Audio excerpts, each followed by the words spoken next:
Welcome back to Green is Good, and today we've got my friend Sam Geil on the phone with us. He's the founder and CEO of the International Green Industry Hall of Fame. Welcome back to Green is Good, Sam Geil.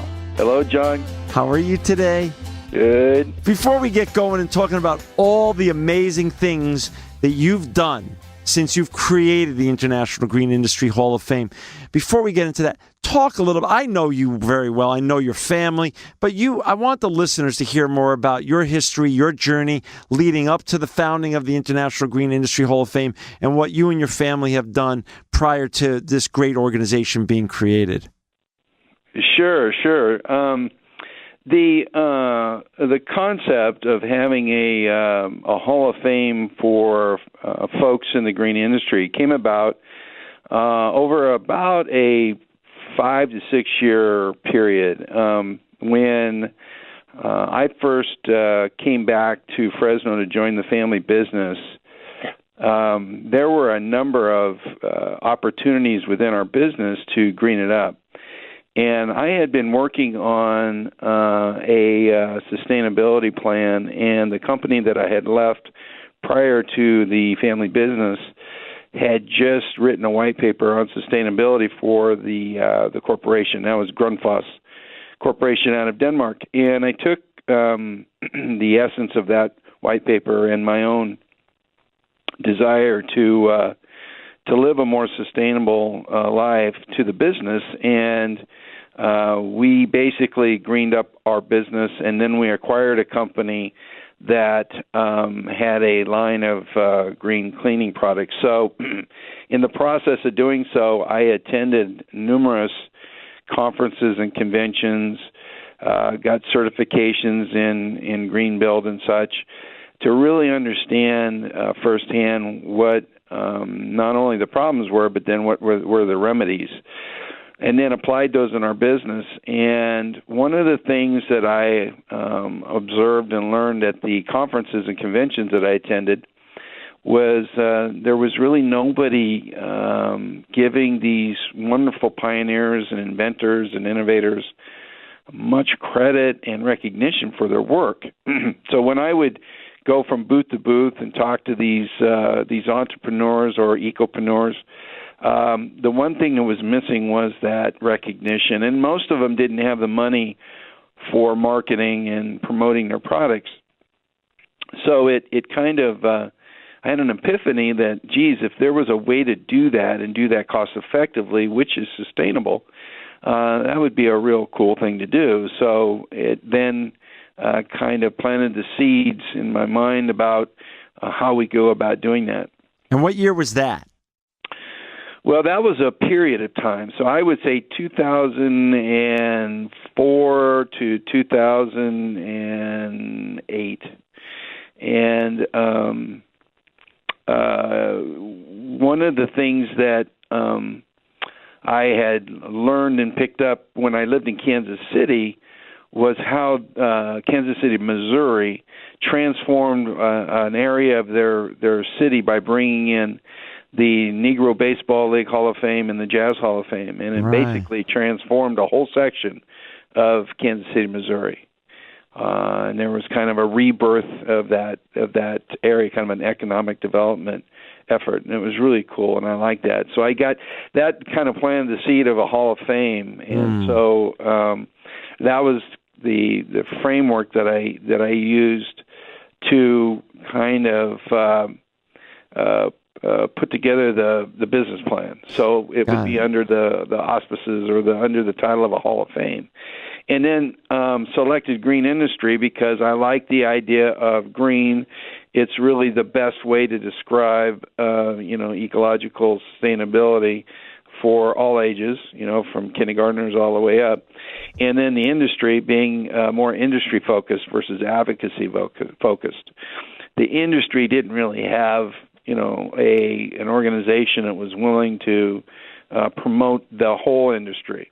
Solar has solar, wind has wind, biofuels have their groups, and so on. But there wasn't anybody or any group really bringing it all together because it is interconnected. It is synergistic. So to split it off is great for those individual industry sectors, but let's all come together and let's all work towards a common goal, a common good, and that's more sustainable.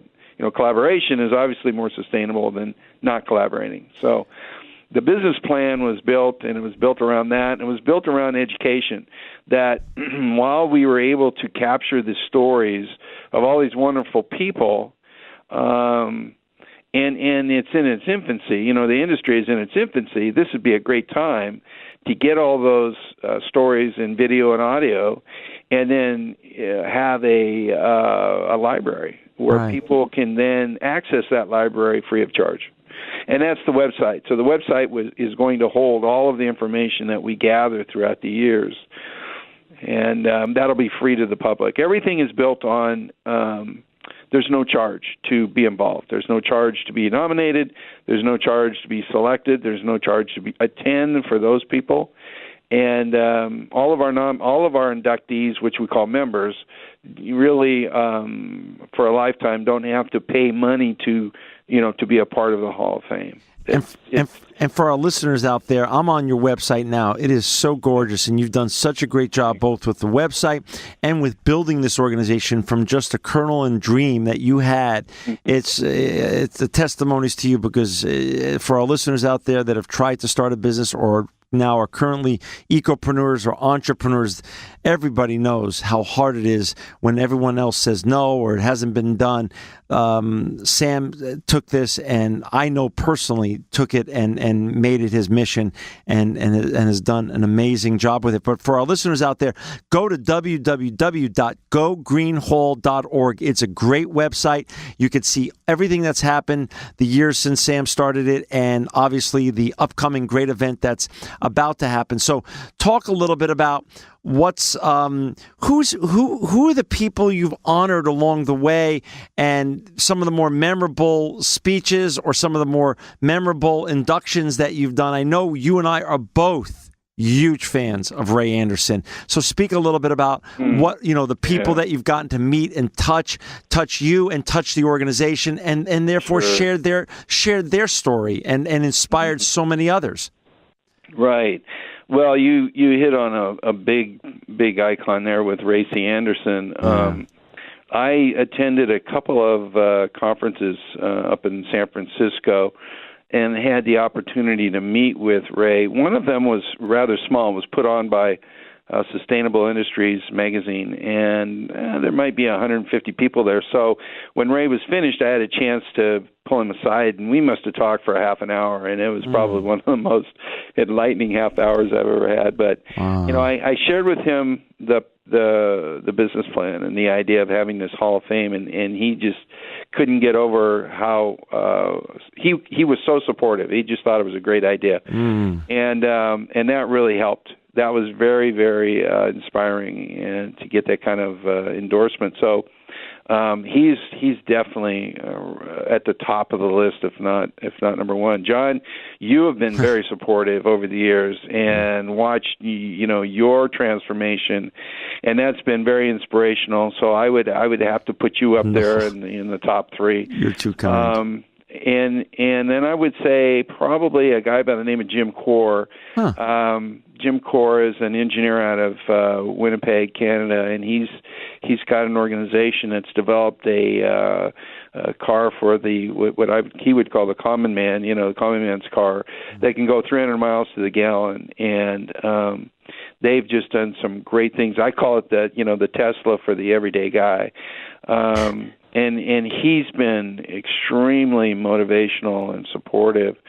And then then that was 2011. That was our first year that we inducted folks into the Hall of Fame, and that includes Acor and Grundfos and the City of Fresno's recycling program, Drip Tech out of the Bay Area, San Francisco Bay Area, at Duke Smart Homes at Duke University. Wow. And then we had another ceremony and induction in 12. and that included some really cool people, and so we did some new things there. We actually started an advocacy award and awarded that to Climate Ride, a cycling, Climate Ride. It's a cycling event that they hold on the West and the East Coast every year, and they ride 350 miles, and all the money that they raise goes towards organizations that are advocating for sustainability. And you've done that ride. Yeah, I've done it 3 times. I'll be doing it again this year. Wow. I was actually on the board of directors there when it got started. Wow. And then left once things got going. But that's a wonderful organization. And then we also started the Innovation Award, and the first year we did that was AquaQ, and they actually got acquired by Badger Meter out of Milwaukee. And what's interesting, John, is that a number of our inductees have actually used our platform of being inducted as a springboard to success. And makes sense. That's why we're here, and that's what we want to do. And so in last year, we held our conference in Stockton, California, and it was sponsored by the Stockton Chamber of Commerce. Huh. Now, you scratch your head there and say, well, a Chamber of Commerce? They actually have done more in the area of advocacy and education in the Central Valley than any group that I'm aware of. No kidding. And and we're actually going to induct them this year into the Hall of Fame because of their work. And they call it Green Team San Joaquin. And it's amazing. So there's just a number of amazing stories.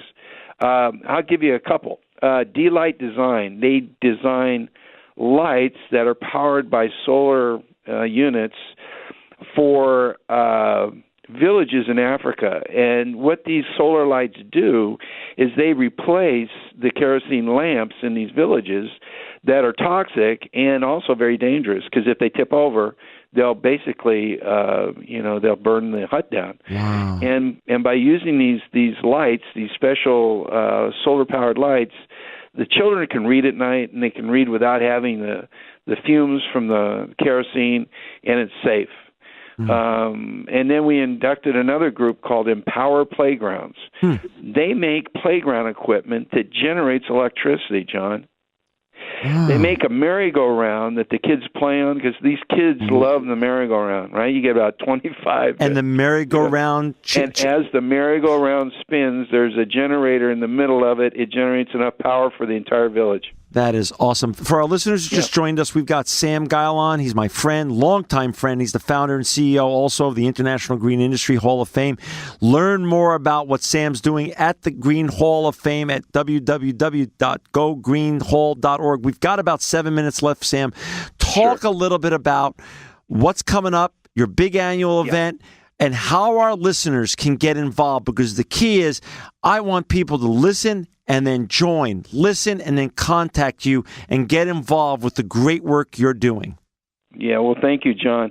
Well, this year's event, it will be held in the San Francisco Bay Area at San Jose State University on March 28th. Okay. And it's an all-day event, starts at 8 o'clock and ends at 5. And they can get involved by attending. We also stream the event live over our website, which you've mentioned. And so they can watch the ceremony live by going to our website. And we do that because it's a green way to go. You have to spend money traveling and getting to the site. So those who can't can log on and enjoy the event. We have a number of keynote speakers. We have John Lanier, who's the grandson of Ray C. Anderson, who's going to talk about the Ray C. Anderson Foundation, which is doing great work. So this should be a really pretty emotional keynote.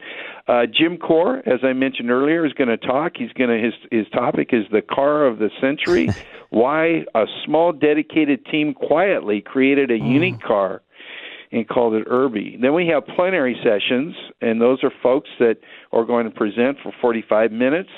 Rod Dearden is going to talk about transportation and the transformation of the transportation industry. Zuhar Merced from UC Merced is going to talk about green from the ground up. That's building a green university from the ground up. We're also going to feature Tom Cotter talking about financing in the solar industry. And then we have Farmer Al Corshane from Frog Hollow Farms to talk about organic farming and his organic farm university. Exquisite stuff going on. That is so great. And so those are some of the highlights. We scholarship about 125 students from various universities and high schools that will be in attendance. We have schools driving 200 miles to attend. We have students coming from Stanford, Santa Clara, San Jose State to attend, and they come free. We scholarship them in, and we stick them in the front row so they can watch the proceedings and the speakers right up front. We really, that's our audience. We're trying to influence the next generation to take this to another level and do it as quickly as possible. If our listeners know the urgency, and you're right, and I love the whole model, education and honoring people and honoring well-deserving people. If our listeners want to be considered next year, or they want to be involved, or they want to donate, how does it all work? How do they contact your colleagues? How do they get involved to support the Green Hall Industry Hall of Fame? Sure. Well, first they can go on our website, and let me just share with the audience how they can best help us. Okay. Help. It's not the money. It's getting online and nominating people and organizations that you feel are deserving of recognition, and there's no cost to do it. Got it. Simply go on our website, put in the nomination, and that's it. We do the rest of the work. The second thing that people can do to help us out is come to the event and witness and be a part of what's happening. Because the people who do come leave totally inspired, and it does transform lives. We know that. We get that feedback, and it's ongoing. It's an ongoing process. If you want to donate, great, but it's not the biggest priority at this point. We're not. The organization isn't such that we don't have any staff. We have no paid staff. Everything we do is 100% volunteer. One of my missions in life is to put together nonprofit templates that are sustainable. And part of ecological sustainability is economic sustainability. And so our model is also to make sure that the money that we have, we use 100% towards the mission. And that's recognizing excellence in the green industry. So that's how people can get involved. Come to the event. Go on the website and watch it on March 28th, and really live green. Live the most sustainable lifestyle you possibly can. That, at the end of the day, is the mission. And preserve this for the next generations. I love it. And for our listeners out there, again, to learn more about Sam and his great work and all of his colleagues and what they've created at the Green Industry Hall of Fame, please go to www.gogreenhall.org. Gogreenhall.org. The annual event's coming up on March 28th. And like Sam said, you don't have to actually come and create a bigger carbon footprint and actually come to the Bay Area. It's all live stream, and you can watch it and enjoy it and get involved. And like Sam said, that's the thing to do. Get involved, because we could all become part of the solution.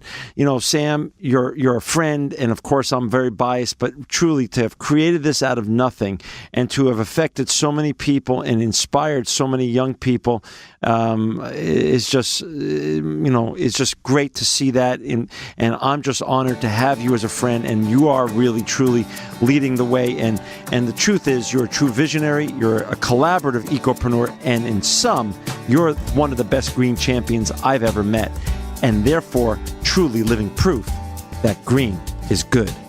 Well, thank you, John, and God bless.